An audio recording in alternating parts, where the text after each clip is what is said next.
On sait que la cigarette peut nous tuer, que l'alcool au volant fait des victimes, mais qu'une menace invisible se cache dans nos maisons, ça, trop de gens l'ignorent. Bonjour, je m'appelle Éric Trépanier. J'ai eu un diagnostic de cancer du poumon de non-fumeur en 2024, puis que j'ai découvert que ça pourrait sûrement être causé par le radon. Le radon est un gaz invisible, incolore, inodore et pourtant radioactif. Il est la première cause de cancer du poumon chez le non-fumeur. Éric, lui, a reçu son diagnostic à 46 ans. Il a enregistré cette capsule pour l'Association pulmonaire du Québec. Quand l'oncologue m'a appris que j'avais le cancer du poumon, en plus stade 4, je croyais pas ça. Nous voulions qu'Éric nous raconte son histoire, mais lorsque nous l'avons contacté, c'est sa conjointe Caroline qui nous a répondu. L'état d'Éric s'était détérioré. Il vivait ses dernières heures. Caroline tenait à ce qu'il entende ce qu'on voulait lui dire. J'étais tellement contente quand vous m'avez appelé. Il aurait vraiment aimé ça, être conscient, mais juste le fait d'avoir porté l'appareil sur mes lips et de l'avoir fait au moins entendre votre voix pour dire « Regarde, Éric, on va la faire, l'émission à ta mémoire. » Éric est décédé le lendemain de notre appel. Il avait 48 ans. Caroline nous a accueillis moins de 2 semaines après le décès de son conjoint. On avait des projets d'avenir. Et c'est ça, tout est parti en poussière à cause du radon. C'est à Lillet, un village de près de 4000 habitants près du fleuve, qu'Éric et Caroline achètent leur maison en 2001. Ils avaient alors à peine 20 ans.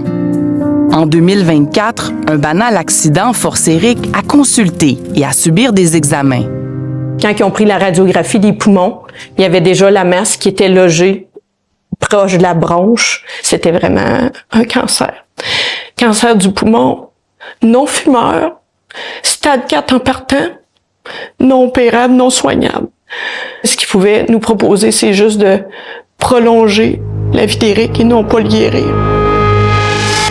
Comme Éric n'est pas fumeur, les médecins soulèvent quelques hypothèses pour expliquer son cancer. Mais jamais on ne lui parle du radon. Puis là, finalement, en faisant ses recherches sur Google, tu sais, par hasard, là, il tombe là-dessus, radon. Il dit, voyons, c'est quoi radon? Fait que là, il continue ses recherches, puis là, il regarde ça, il dit, ben voyons, il dit, Caro, viens ici de sa presse. J'ai dit, quoi? Il dit, regarde ça. Il dit, le radon, la première cause de cancer chez les non-fumeurs.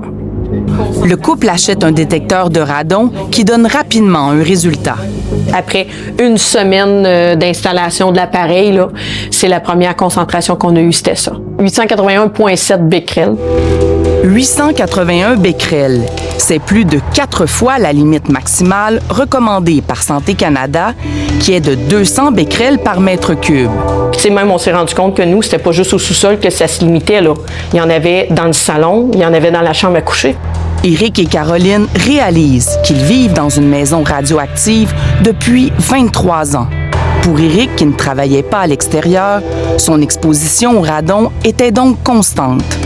Lui, il était tout le temps à temps plein à la maison, il s'entraînait au sous-sol. Fait que c'est sûr que, veut pas, au niveau des concentrations, il était quasi en contact avec le gaz 24 heures sur 24. Au niveau médical, ils n'ont pas de tests qui prouvent exactement que c'est juste le radon qui a causé la maladie par rapport au cancer du poumon non-fumeur. Mais nous, quand on a vu la forte concentration dans la maison, mon chum, il dit, c'est sûr que c'est ça, là. Il dit, ça peut pas être autre chose, là. Caroline, elle, devra être suivie de près. Ça doit être comme une inquiétude qu'on se dit, moi aussi, pendant toutes ces années-là, j'ai vécu dans la même maison. Oui, c'est comme si on a une épée de Damoclès au-dessus de la tête. Tu sais pas quand est-ce que ça va tomber. Le radon provient de la dégradation de l'uranium qui est présent naturellement sous terre. Il s'infiltre par toutes les ouvertures en contact avec le sol, par exemple par les fissures dans la fondation, dans la dalle de plancher ou par les espaces autour de la tuyauterie. Il y a du radon partout, à différents niveaux. En 2020, nous avions rencontré Mathieu Brossard, spécialiste en rayonnement à Santé Canada. Son message est toujours le même. Là, on recommande à tout le monde de mesurer le radon, qu'on soit dans une zone où il y en a peu ou une zone où il y en a beaucoup. On peut pas dire ça va être seulement dans certains secteurs ou ça va être seulement certains types de sols. Quand on essaye de prédire les niveaux de radon avec une cartographie, on y arrive très mal. Donc, il y a un faux sentiment de sécurité. D'ailleurs, l'Association pulmonaire du Québec confirme qu'il y a des taux de radon élevés dans toutes les régions de la province. Une enquête nationale estime que 4,4 millions de Canadiens vivent dans des résidences avec une concentration de radon qui dépasse la directive canadienne de 200 becquerels. C'est 10 % de la population. Mais cette proportion grimperait à 25 % si on utilisait la limite de 100 becquerels de l'Organisation mondiale de la santé. On pense toujours que ça arrive aux autres, puis que nous autres, on va être corrects, on va être épargnés, mais finalement, c'est pas le cas. Aaron Godarzi est professeur à l'Institut sur le cancer de l'Université de Calgary. Lui et son équipe y étudient les effets du radon sur les cellules humaines et l'impact sur le développement du cancer du poumon. Il nous a expliqué en 2020 pourquoi le radon cause le cancer. Le radon est particulièrement sournois parce qu'en se dégradant, il s'attache à la poussière de maison. Quand vous respirez, ces particules vont se coller à vos voies respiratoires. 75% de ces particules resteront dans votre corps. Le problème, c'est qu'il s'agit de matières radioactives qui endommagent l'ADN de l'organisme et, pire encore, continueront leur dommage. Bien qu'invisible à l'œil nu, dans une chambre à brouillard, il est possible de voir la trace laissée par les radiations du radon. Cela crée d'énormes dommages génétiques. Notre corps guérit difficilement de ces dommages sans produire de mutations. Et ces mutations génétiques sont responsables du cancer. Et les statistiques sont alarmantes. 3200 Canadiens décèdent chaque année en raison du radon. Au Québec, c'est environ 1000 personnes. C'est presque 3 fois plus que le nombre de décès sur les routes. Par ailleurs, l'étude nationale menée par Aaron Godarzi arrive à une conclusion surprenante. L'une des principales découvertes de notre étude est que plus les maisons sont récentes, plus elles contiennent du radon. Nous cherchons à comprendre pourquoi il en est ainsi. Et en le découvrant, nous réussirons à renverser la situation. Il faut travailler sur l'étanchéisation des fondations et, si on veut, aussi travailler sur l'aspect énergétique. C'est important de faire les deux. Si on travaille juste sur la performance énergétique de la maison sans se soucier des infiltrations de gaz souterrain, là, c'est sûr qu'on a une recette pour une catastrophe. On voit des gens qui ont le cancer après 21 ans dans une maison qui a du radon, au lieu de parler de 30-35 ans. Dominique Massy tente de mettre en garde la population sur les risques du radon depuis 20 ans. Elle en a fait son cheval de bataille. On fait rien au Québec là, pour parler du radon. Est-ce que vous voyez des annonces à la télé? Est-ce que vous en entendez à la radio? En France, c'est incroyable comment est-ce qu'ils en parlent. Puis le gouvernement en parle, tout le monde en parle. Dans l'atmosphère plus confinée d'un bâtiment ou d'une maison, le radon peut s'accumuler et atteindre des concentrations élevées. C'est dans les journaux, c'est dans les radios, c'est partout. Même pourquoi on le fait pas ici? On avait fait à un moment donné une vidéo qu'on voulait mettre à la télé, c'était le tueur caché, qui ça s'appelait. Selon les dernières informations disponibles, ce tueur pourrait se trouver n'importe où, même chez vous. Le gouvernement nous a dit non, vous ne pouvez pas mettre ça, vous allez faire peur aux gens. Est-ce que c'est justement pas ça qu'il faudrait faire? Ben, je pense que oui. Questionné à ce sujet, le ministère de la Santé justifie l'absence de campagne de prévention en évoquant la difficulté de parler d'un gaz invisible. Par ailleurs, il confirme que son budget annuel pour la sensibilisation au radon est de 8 500 $ pour tout le Québec. Le ministère s'en remet aux villes et à d'autres organismes pour faire du travail de sensibilisation. C'est sûr que c'est pas assez parlé parce que, tu sais, je veux dire, si ça aurait été médiatisé à plein, on aurait été au courant.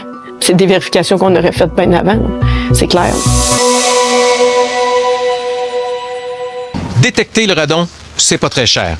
L'éliminer, c'est un plus gros investissement. Mais parfois, on n'a pas le choix. Alors, par où commencer? Voici quelques conseils. Caroline veut sensibiliser la population de sa région de l'Îlet sur l'importance de mesurer le radon. Une démarche qu'Éric avait commencée quelques mois avant son décès. J'ai promis à Éric, avant qu'il parte, j'ai dit « Je vais poursuivre ta mission. Je lâcherai pas. Je vais le faire pour toi puis en ta mémoire. » Bonjour, M. Pelletier. À l'hôtel de ville, Caroline a croisé le maire de sa municipalité. Et ses petites affiches. J'ai placé l'information sur le site Internet de la municipalité. Parfait. Et, dans le fond, tous nos citoyens sont avec vous pour ce qui vient de vous arriver. Merci, c'est gentil. On pense à vous autres. Merci beaucoup. C'est super gentil. Est-ce que vous étiez conscient qu'à l'Îlet, il y avait des résidences où on avait trouvé des concentrations trop élevées? Je sais qu'on a entendu parler par un de mes collègues, mais pas qu'il n'avait dans le secteur. Mais là, on va faire attention plus, là. Plus de sensibilisation. C'est plate que ce soit une circonstance comme ça, mais avec le geste que Mme Lévesque vient de poser, vous venez peut-être d'en sauver des milliers. Oui. Pour savoir si vous avez un problème de radon, l'option la plus abordable est le dosimètre, qu'on appelle aussi un détecteur à trace alpha. Il coûte environ 50 $. Il doit être placé pendant au moins 3 mois dans votre résidence, idéalement entre les mois de novembre et avril. Au bout de 3 mois, on le remet dans l'enveloppe, on l'envoie au laboratoire, puis on reçoit le rapport par courriel ou par la poste. L'autre option, plus chère mais qui donne un résultat instantané, est le détecteur de radon numérique vendu entre 180 et 350 $. Depuis 2 ans, sa popularité a grimpé alors que les modèles se multiplient en ligne. À Ottawa, dans les laboratoires de Santé Canada, Alexander Lemieux suit de près l'évolution de ce nouveau marché. Il y a certains membres du public qui aiment vraiment être impliqués dans la mesure du radon. Fait qu'ils aiment le fait qu'ils peuvent ouvrir leur téléphone, aller dans l'application, voir c'est quoi les taux de radon heure par heure dans ma maison. Il y en a qui mesurent aussi l'humidité, la température, la matière particulière dans la maison. Alexander Lemieux mène des tests pour s'assurer de la fiabilité des modèles vendus. Comment vous testez les moniteurs ici à Santé Canada? Oui, bon, pour commencer, nous avons ici ce qu'on appelle une boîte à gants. Puis c'est une boîte vraiment scellée dans laquelle on augmente les concentrations de radon pour s'assurer que la performance des détecteurs reste constante à des niveaux variables de radon. Fait que ce qu'on fait, c'est qu'on compare les lectures des détecteurs que nous sommes en train de tester avec cette lecture de référence. On voit que la lecture diffère de moins de 10% de la lecture de référence. Fait que nous savons que ce détecteur-là est probablement performant et répond à nos attentes. Mais attention, Santé Canada a découvert que plusieurs détecteurs ne sont pas fiables. Alexander et son équipe ont analysé une 40aine de modèles jusqu'à maintenant. Et leurs résultats démontrent que la majorité des appareils vendus, en ligne comme en magasin, donnent de faux résultats. C'est inquiétant pour nous parce que ça peut résulter quelqu'un qui pense que son exposition au radon est acceptable, qui n'est pas vrai. Le public va vraiment perdre la confiance dans la capacité de ces détecteurs-là de faire des bonnes mesures du radon dans sa maison. Plusieurs détecteurs ont carrément fait l'objet d'un rappel par Santé Canada. Et pourtant, certains sont encore disponibles sur le marché, comme ici sur Amazon. Les modèles approuvés par Santé Canada, eux, sont répertoriés sur le site du Programme national de compétences sur le radon. Pour Caroline, dont le détecteur est l'un des modèles recommandés, découvrir une importante concentration de radon vient avec son lot d'inquiétudes. Tu sais, il y a plein d'idées qui te passent en tête. Là, la maison. Tu sais, t'as tout qui chicote. On va-tu être capable de revendre la maison? Est-ce que notre maison va perdre de la valeur? Est-ce qu'on peut continuer à rester dans la maison? Il y a une solution pour se débarrasser de ce gaz radioactif. Joël Valois est l'un des premiers entrepreneurs certifiés en atténuation du radon au Québec. Ça consiste à aller chercher le radon à la source, sous la dalle de béton. Donc, on perce la dalle, on met cette tuyauterie-là, on évacue dehors. Donc, le système est simple. On crée cette ventilation-là pour éviter que le radon pénètre dans la maison. Je pourrais dire que la grande majorité, dans 90% des cas, c'est entre les 2 000 et 4 000 $. C'est pas mal là-dedans que ça se situe pour régler un problème de radon. Il y a des cas plus complexes. puis c'est une demi-journée de travail. Ça s'installe. Puis on brise pas la maison, on trouve un endroit propice à l'intérieur, le plus possible qui dérange pas. Je vais te montrer ça. C'est ce type de système que Caroline et Éric ont fait installer dans leur sous-sol. Puis, suite à ça, ben on a à peine là, 5 becquerels là, au niveau du sous-sol maintenant. Donc, de 881 à 5. Là. Puis, nous, c'est ça nous a coûté environ 3200, 3500, maximum 3500. Fait que ça vaut la peine parce que je me dis, une vie, ça n'a pas de prix. Dominique Massy, qui a vu trop de gens mourir comme Éric, considère qu'il faut en faire plus afin de protéger la population. Nous autres ici, c'est aléatoire. La personne décide si elle veut faire le test ou non. Vous achetez une maison, quand vous allez pour négocier votre hypothèque, je pense qu'on devrait vous en parler dès ce moment-là, de pas oublier de faire le test du radon. Après tout, c'est votre santé. C'est la santé de vos enfants. Éric s'était donné une mission, hein? Puis on a dit qu'on était pour la continuer. Éric, il dit, je veux pousser ça haut et fort. Puis il dit, je veux que ce soit à grande échelle. Quelques jours avant de mourir, il a donc enregistré un dernier message. Caroline l'a découvert après son décès. Salut, c'est la première fois que je me filme avec mon cellulaire. Vous saviez pas là, qu'il avait enregistré cette... Non, il voulait comme faire ça personnel à lui. Il dit, je vais faire une petite vidéo pour prévenir les gens autour de moi. Puis je veux juste que vous sachiez que le radon, là, c'est la pire cochonnerie qu'il y a pas sur terre. C'est quoi qui est facile à vérifier? C'est pas compliqué. Ça se vérifie facilement. En tout cas, bye bye.